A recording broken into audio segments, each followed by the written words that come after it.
You know what? I kind of expected that. Okay, so Venom, There Be Carnage. Now, there's actually a lot to unwrap here, but I'm gonna leave stuff containing spoilers until after my official rating of the movie. Now, if you enjoyed the first Venom movie, the one that came out 3 years ago, damn, it's been that long. That's crazy. But if you like that one, then you're probably going to like this one.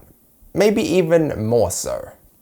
Because in this movie, everything is amplified. You've got more humor, more silly moments, more action, and more crazy, terrifying, and even badass moments.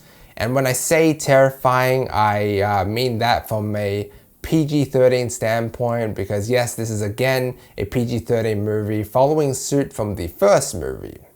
And look, you know what? I had to think about it, and at first, like after the first movie, or even before it, I was like, damn, no R rating, really?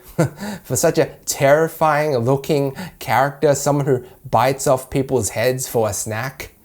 Let's admit, an R-rated Venom movie would be fun to see. Venom always creeped me out as a kid, and to see them explore the darker side of Marvel would be cool. Or not even that, but just seeing snippets of gore, like a quick graphic decapitation or something like that. But I get why it's not like that, you know, to broaden the target market with the PG-13 rating, and to perhaps set Venom up within the MCU and face a familiar hero. More on that towards the end of the video.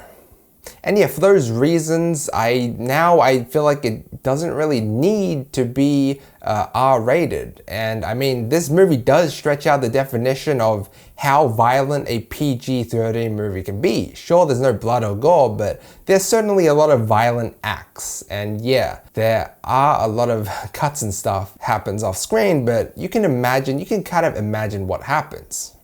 So I guess I'm alright with that. And look, I never read the comics. Was Venom a jokester like he is in this movie, always making fun of Eddie Brock, or was he a more horrifying creature? Probably not as horrifying as some of the other symbiotes, but you get the idea. Like I said, if you like the first one, you're gonna like this one. I thought the first one was pretty good. Nothing to write home about, but it was alright.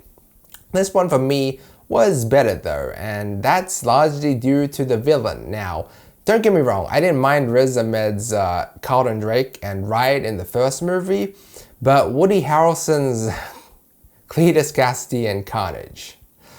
Oh man. So Woody Harrelson plays Cletus Cassidy, this deranged serial killer, and seeing how the Carnage symbiote meshes with them and becomes one, amplifying Cletus Cassidy's need to kill and thirst for revenge, really shows. Carnage, both his voice and the lines that he had, what you would expect. He most certainly plays the part of a ruthless killer.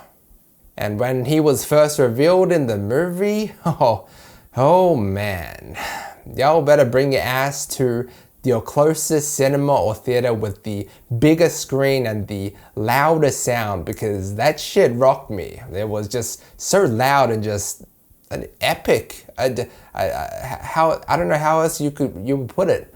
This movie is as you would expect it to be, action-packed, humorous like a Marvel movie is, and if you like these characters, they go in a shine.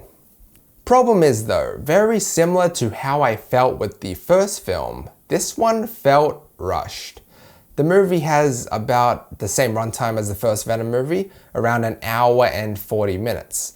Pretty short for a Marvel movie, right? And even though we do learn enough about Cletus Cassidy's character and the relationship he has with someone else who I won't mention because it might be a spoiler, it just felt like his and Eddie Brock's relationship wasn't shown in great detail. Not only that, but it felt like we didn't get too much of the relationship between Carnage and Venom either. Not so much of like how they're related, because you know we do kind of learn that throughout the movie, but more so for why Carnage, the symbiote, wants to take him on. So I feel like they could have perhaps stretched this movie and the first one out to at least 2 hours, highlighting some more of these things. And speaking of Carnage, even though I felt like we did get a decent amount of him, it still felt like he was very short-lived. I felt like I needed more Carnage, if that makes sense, and that's mostly because the end result wasn't as good as I hoped it to be, and it worked out a little bit too conveniently, one might say. I guess I was just expecting more. I'm going to give Venom Let There Be Carnage a B.